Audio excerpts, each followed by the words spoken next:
Buenos días para continuar con la docencia del mes de octubre, ya casi finalizando. Me corresponde hablar sobre los cuidados postoperatorios inmediatos y las complicaciones de la cirugía laparoscópica. Ya todos me conocen, la doctora Olga, presidente de aquí del Dr. Manuel Amador Guerrero. Y voy a hablarles un poquito pues, sobre la importancia de este tema. Y dentro del objetivo principal es describir cuáles son los cuidados postoperatorios inmediatos que debemos tener cuando pacientes luego una cirugía laparoscópica, como también poder identificar cuáles son esas complicaciones de forma inmediata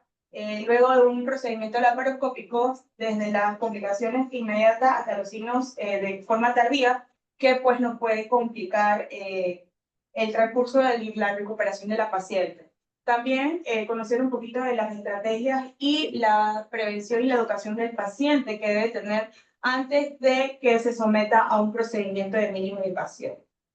Como bien sabemos, las técnicas mínimamente invasivas han ido reemplazando en gran cantidad lo que son las cirugías abiertas, y esta tiene una gran ventaja sobre las cirugías abiertas en lo que es la ginecología en ciertas ramas de quirúrgica, ya que nos disminuye lo que son las pérdidas sanguíneas durante los procedimientos quirúrgicos. También nos ofrece una disminución de lo que es el proceso de recuperación y los días hospitalarios postquirúrgicos. La paciente tiene una buena escala del manejo del dolor, y pues lo más importante en el periodo postquirúrgico inmediato es la vigilancia estrecha y saber identificar cuáles son los síntomas o los signos clínicos que nos pueden hacer sospechar o nos hace detectar que estamos ante una complicación de estas cirugías.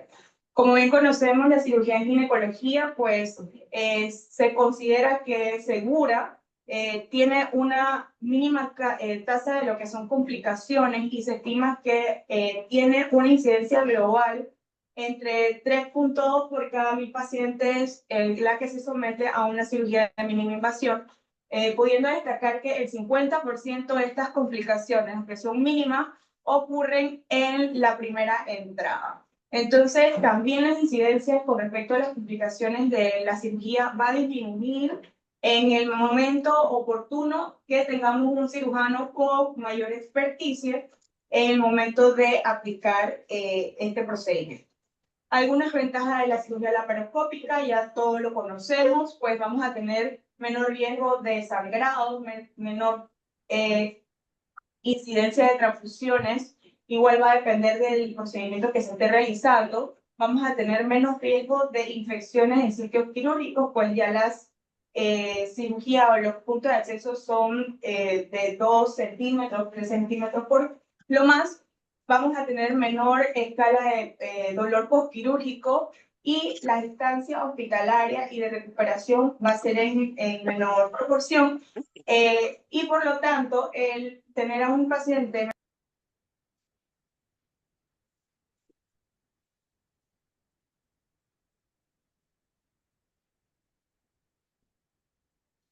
Buenos días, varón. Bienvenido a Delta. ¿Está lleno? Sí, con tarjeta.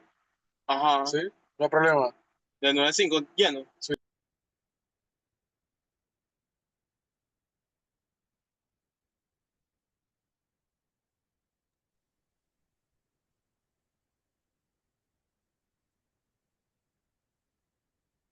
Entonces, al tener el paciente menos tiempo hospitalizado, vamos a disminuir los costos comparado a un paciente que lo sometemos a una cirugía abierta. Lo más importante a resaltar en los cuidados postquirúrgicos inmediatos lo vamos a poner en pilares. Lo más importante va de la mano con los protocolos ERAS. O sea, el paciente debe tener ya una inducción previa al procedimiento, explicarle todas las complicaciones que pueda tener, y ya en el momento que tenemos un paciente en el postquirúrgico inmediato, lo principal es la monitorización y vigilancia continua, que se describe que debe ser cada 15 minutos a 30 minutos en las primeras 2 horas luego del procedimiento. Como también, pues vamos a ver todo lo que son los signos vitales, la saturación de oxígeno, la frecuencia respiratoria, porque muchas veces los anestésicos pues nos pueden causar, o la utilización de opioides nos pueden causar una depresión respiratoria, Y si las pacientes se mantienen solamente unos 30 minutos en la sala de recuperación, cuando van a sala, pues es de importancia por lo menos visitarlas las 2 primeras horas. Posterior a esto, pues hay que valorar lo que es el dolor, manejar lo que son las náuseas y vómitos que pueden ocurrir luego de la anestesia. El control de la diuresis va a depender qué cirugía se realizó de mínima invasión. Puede ser una SALPI, no le dejamos sonda, pero si realizamos una histerectomía o miomectomía laparoscópica, esas pacientes generalmente quedan con sonda y tenemos que estar verificando cómo es la diuresis en las primeras 4 o 6 horas para poder ir descartando que no tenemos una complicación que más posterior se las voy a mencionar cuáles son las más comunes. Otro pilar para tener una valoración del paciente con respecto al manejo del dolor es de suma importancia la utilización de analgesia multimodal, donde vamos a utilizar AINES, acetaminofén. Si ya el dolor es mayor de una escala, entonces podemos utilizar, ayudarnos con respecto a los opioides. Y una de las complicaciones que se ha descrito también, que los pacientes que se le realiza la cirugía laparoscópica tienen dolores referidos por temas del CO2 por el motivo de la insuflación, y estos pacientes se benefician de una deambulación temprana como los analgésicos básicos. Entonces, disminuir lo que es el proceso, la utilización de opioides, ya que esto nos puede disminuir lo que son la peristalsia, y puede que los pacientes no inicien lo que son la canalización de platos en las primeras horas. También estos pacientes, si ya tienen algún tipo de comorbilidad, aunque ya ha sido evaluada, también se benefician de que inicien con incentivos respiratorios, que son el triflo, previo a la cirugía, por lo menos 24 horas, que sería el ideal, y posterior al procedimiento quirúrgico. El tercer pilar del manejo o los cuidados que debemos tener en el postoperatorio inmediato sería la movilización temprana. Ellos describen que la movilización debe ser progresiva en las primeras 6 a 8 horas, pero se ha demostrado también que si tenemos procedimientos que son cortos o se le realizó una laparoscopía que solamente fue diagnóstica, esas pacientes se le puede iniciar deambulación en las próximas 2 horas. Esto nos va a reducir lo que son las complicaciones con respecto a la trombosis venosa profunda, un hilo paralítico y las atelectasias pulmonares. En cuanto a la alimentación, se ha descrito pues, que se le puede iniciar líquidos claros en las primeras 4 a 6 horas posterior al procedimiento. Entonces, en este cuadro podemos ver que la ELCOT resalta la utilización de los protocolos ERAS en el postquirúrgico y tiene ciertas consideraciones en cuanto a la actividad. Lo ideal es que la paciente empiece a tomar líquidos claros en las próximas 2 a 4 horas, pero que eso debe ser realizado fuera de cama. Sentar a la paciente y lo ideal es que la sentemos fuera de cama. También la dieta, pues iniciar lo que es la tolerancia con líquidos claros y de ahí ir aumentando lo que son las consistencias de la alimentación. La analgesia ya se los mencioné, debe ser multimodal. Y en cuanto a la utilización de los fluidos, apenas la paciente inicia la tolerancia de la dieta, ya debemos quitar todos estos accesos o las cristaloides que le tenemos en infusiones. Como también se describe que al retiro de los catéteres, o sea, las sondas urinarias, que se debe realizar entre las primeras 24 horas, si es una cirugía de larga duración, que es una miomectomía, una histerectomía laparoscópica, se puede retirar entre las primeras 8 horas para que la paciente empiece su diuresis de forma espontánea, y así podemos ir descartando algún tipo de lesión a nivel urológico. Entonces, en este estudio que se presentó a inicios del 2025, ellos buscaban comparar el impacto que tenía la utilización del protocolo ERAS en los pacientes que se realizaba laparoscopía ginecológica en 3 casos. Ellos, bueno, en este fue un estudio retrospectivo observacional, se llevó en China en enero de 2023, en diciembre de 2025, y ellos pusieron los 3 procedimientos que incluyeron, que fue la miomectomía, una histerectomía laparoscópica y la utilización de cistectomía laparoscópica. Entonces, ellos, en la muestra fueron 120 pacientes, en las cuales 40 pacientes estaban en histerectomía laparoscópica, miomectomía y cistectomía, y dividieron eso en dos grupos, 20 pacientes que se le aplicaba protocolo ERAS y 20 pacientes que no se le aplicaba lo que era el protocolo. Con respecto a la duración y la edad de o sea, desde que se diagnostica la patología, ya sea fibromatosis, y la edad de la paciente, no hubo significancia estadísticamente, pero en cuanto a las complicaciones, ellos dijeron que sacaron a conclusión que en los 3 procedimientos, en cuanto a la primera canalización de flatos, fue menor tiempo a los pacientes que se les aplicó el protocolo. También la diuresis espontánea, la primera diuresis posterior al procedimiento tuvo fue estadísticamente significativa, como también la recuperación inmediata, las horas de hospitalización y la escala de satisfacción que el paciente decía con respecto al dolor. Ellos llegan a la conclusión que si aplicamos estos protocolos a los pacientes en cirugía laparoscópica, tienen una gran mejoría con respecto a la recuperación de forma inmediata y lo más importante, que el paciente tenía una gran satisfacción en cuanto a su procedimiento. Entrando en el segundo tema de esta disertación, pues vamos a hablar un poquito sobre las complicaciones que podemos tener en la cirugía mínimamente invasiva, pero antes de esto debemos conocer ciertos pilares que se deben tomar en cuenta en el momento que vamos a realizar una laparoscopía para tratar de que se minimicen las complicaciones y verificar y explicar al paciente de que vamos de la mejor manera y lo más seguro posible en el momento que vamos a realizar el procedimiento. Lo primero es idear la vía de acceso correcta, qué trocar vamos a utilizar, si vamos a utilizar la aguja de Veress, cómo la vamos a poner, en qué punto, que lo ideal es en el punto Palmer, también cómo vamos a posicionar los trócares y hay que respetar lo que es el ángulo, ya que las lesiones vasculares están asociadas principalmente en el momento de entrada, es más que todo el 50%, y es en la colocación de los trócares. Hay que saber escoger y elegir, pues, qué instrumental vamos a utilizar. Si vamos a realizar una cirugía,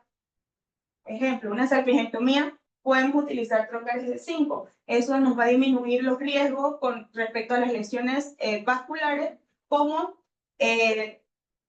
por lo tanto, entonces nos disminuye el riesgo de sangrado y también nos disminuye el riesgo de la penetración o las hernias. Entonces, también otra de los pilares para una laparoscopía segura es elegir el lente que vamos a utilizar, como también conocer los principios básicos de electrocirugía, ya que algunas complicaciones, más que todas las lesiones intestinales, están descritos que pueden darse por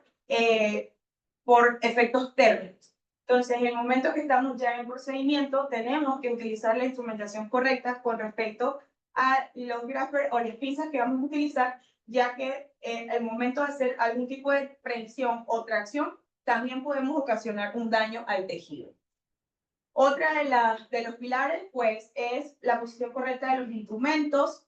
Se debe tener un plan quirúrgico, conocer a la paciente si tiene antecedentes quirúrgicos que nos podemos encontrar abdómenes con adherencia, eso nos aumenta el riesgo de que podamos tener algún tipo de complicación, como también la correcta elección de las suturas en el caso de que se vayan a hacer miomectomías o se vayan a hacer histerectomías laparoscópicas. Y en el momento que se está realizando el procedimiento, la posición de los quirúrgicos, el principal, y siempre se debe tener el cuidado en no descuidar la visualización directa de los monitores. En este estudio que fue reportado, donde ellos buscaban comparar los factores de riesgo o la incidencia de las pacientes que tenían complicaciones a nivel intraoperatorio. Esta fue una publicación del 2025, donde todos los pacientes que se intervenían laparoscópicamente, esto fue realizado en Alemania, ellos buscaban entonces, en cuanto a los resultados, ingresaron al estudio 3.351 pacientes, en los cuales 188, que corresponde al 5.6%, tenían complicaciones intraoperatorias y 211 tenían complicaciones postoperatorias, que corresponde al 6.5%. Ellos no buscaban en sí cuál era la complicación que tenía el paciente, sino ellos buscaban cuáles eran los factores de riesgo que tenía ese paciente para aumentar la tasa de complicación en la cirugía, donde ellos llegan a la conclusión que las pacientes mayor de 38 años, las cirugías que se prolongaban por más de 99 minutos, o las pacientes que se entraba a la cirugía y se tenían hallazgos malignos, tenían mayor riesgo de complicaciones intraoperatorias como postoperatorias, como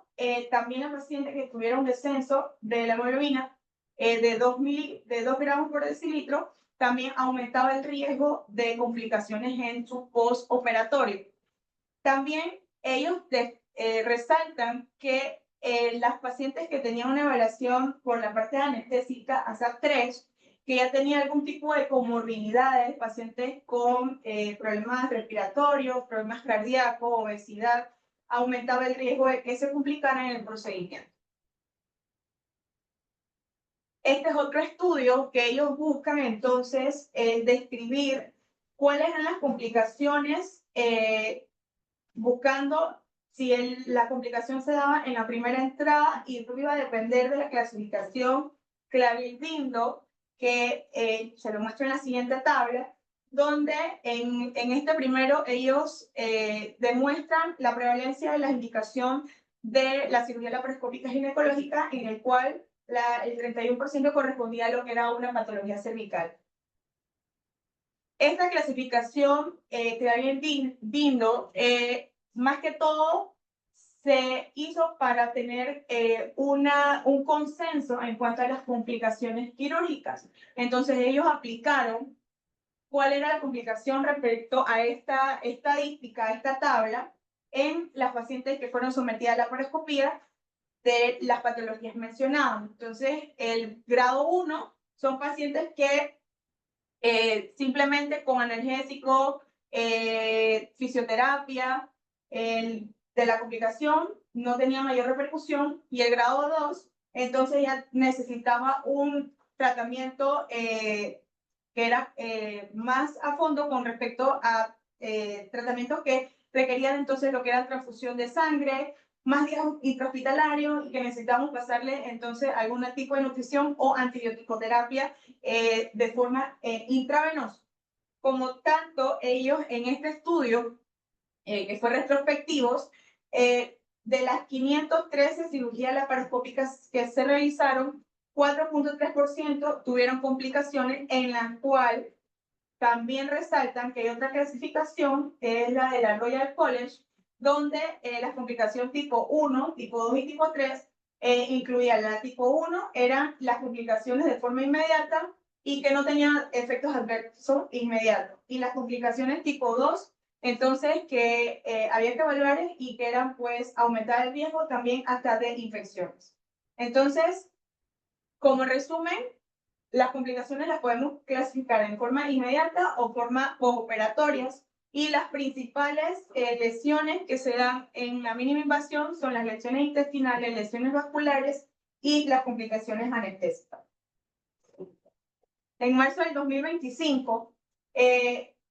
este estudio que se realizó en el 2025, en este estudio lo que buscaban era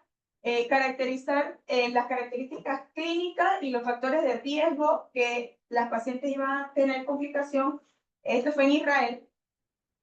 mediante el sistema entonces de la clasificación Claville-Bindo, que era si era tipo 1 o tipo 2. Ellos buscan entonces clasificarlo, en el cual ellos iban a comparar los factores de riesgo, los grupos que eran sometidos, y cuál era entonces la complicación según la clasificación de Claville-Bindo en dos grupos, la que era clasificación mayor o igual a 1 y la clasificación que no tenía ningún tipo de complicación. Ellos llegan a un resultado que de las 111 pacientes que se sometieron a cirugía laparoscópica, 26 experimentaron complicaciones que entraban en el grupo de todas,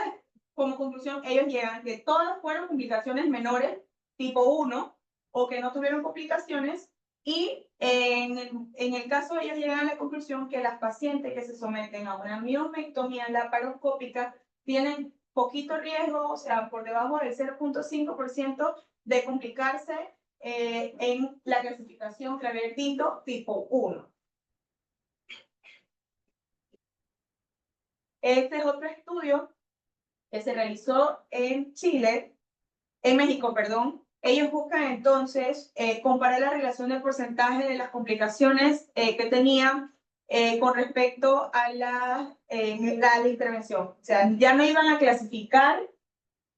si era tipo 1 o tipo 2. Ellos buscaban era saber cuál era la complicación más común en este tipo de pacientes. Esto fue un estudio retrospectivo observacional en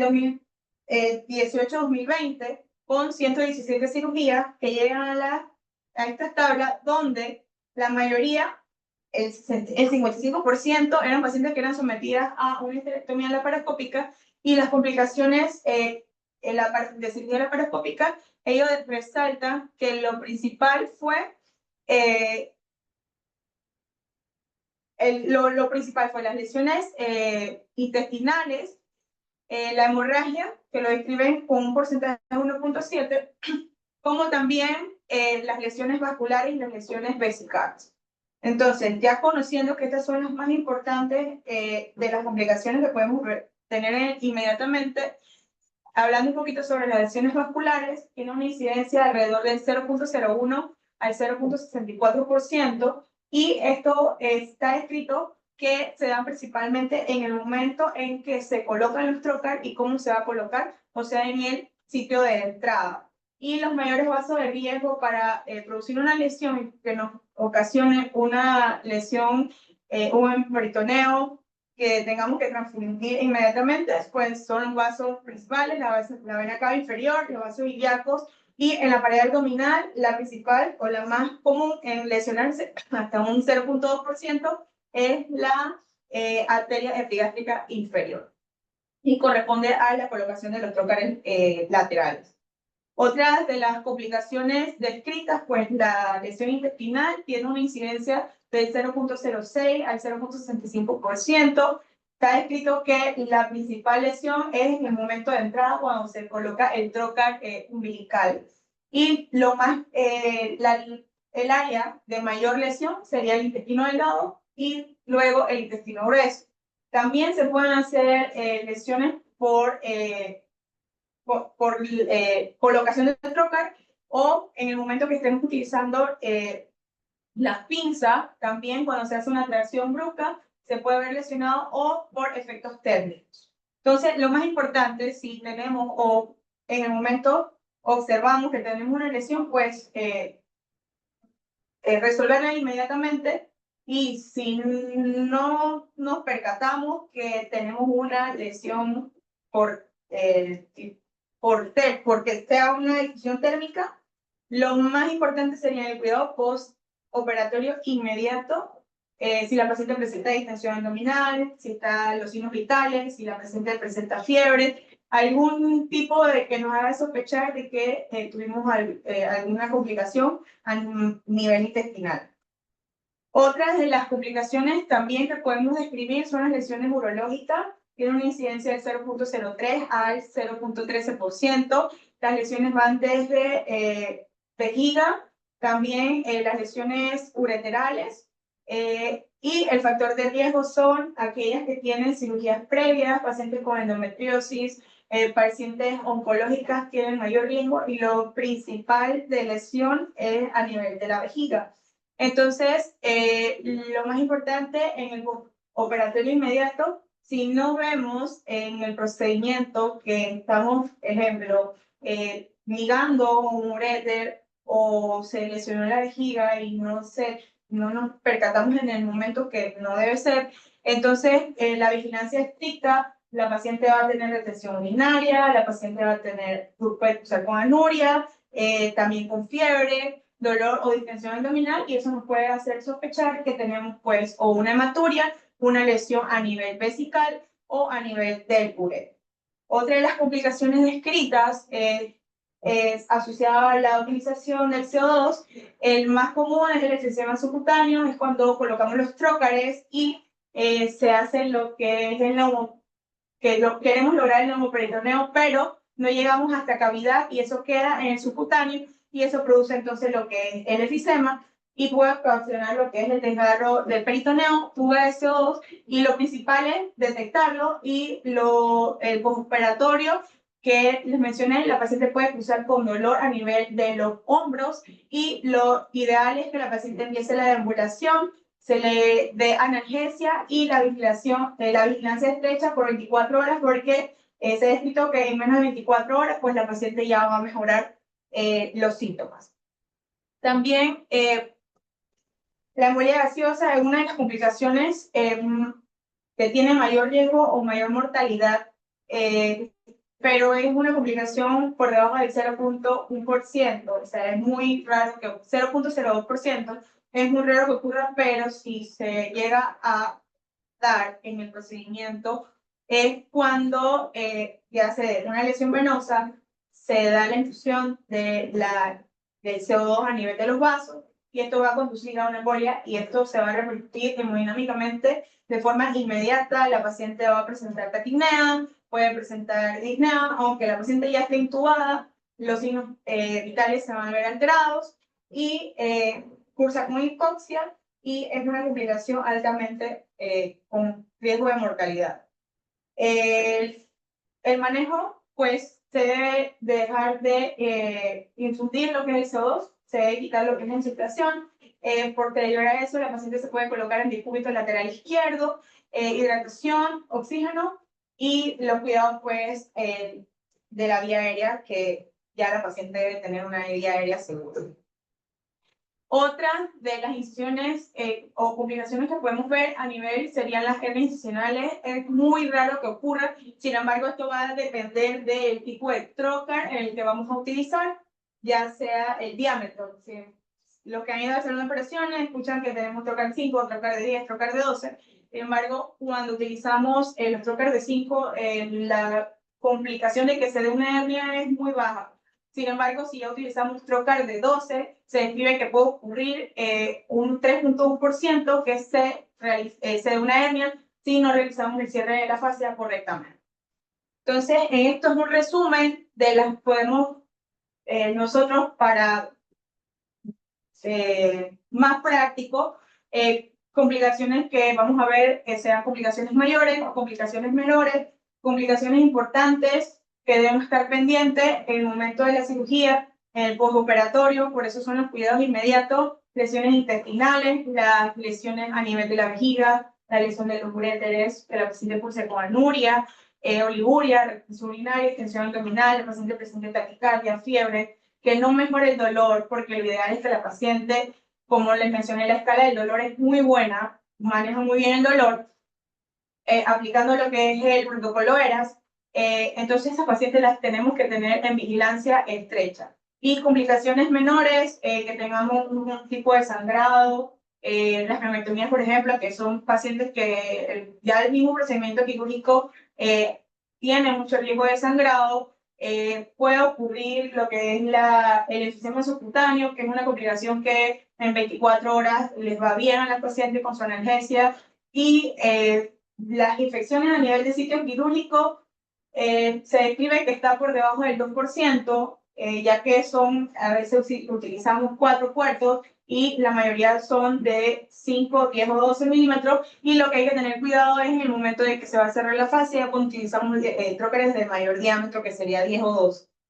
Ya como conclusiones finales, pues la cirugía mínima invasión y los avances a nivel de la laparoscopía moderna, pues benefician mucho al paciente, ya que ellos van a cursar con menores manejo de escalas del dolor, menor estancia hospitalaria, mayor recuperación, como también aumenta la incorporación a sus actividades diarias en el paciente, Lo más importante es la vigilancia en el momento para, antes del procedimiento, entrar a una cirugía segura. Si ya tenemos una complicación, vigilarlo en las primeras 24 horas, sospecharlo, y eso nos va a disminuir. Igual, ya les mencioné que las complicaciones, el riesgo es bien bajo, 3.2 de cada 1000, y el 50% se da en el momento de la entrada. O sea, si vemos que cuando entramos lesionados, no vamos a pasar desapercibido, sino vigilarlo, repararlo en el momento y sospecharlo. Y la aplicación de los protocolos era, pues, es positivo para los pacientes y más que todo, pues, reconocerlo y manejarlo de forma oportuna es lo que nos va a disminuir la morbilidad de los pacientes que se someten a una mínima invasión. Muchas gracias.